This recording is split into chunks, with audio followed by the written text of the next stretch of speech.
ते चंदाले प्यारी, तोर हंसी के उजियारा कर दे थे रात उजारी। मोर चंदनी नानी ते चंदाले प्यारी, तोर हंसी के उजियारा कर दे थे रात उजारी।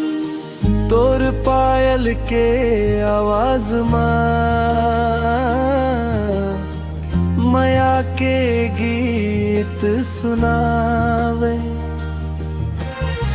तोर नैन के एक इशारा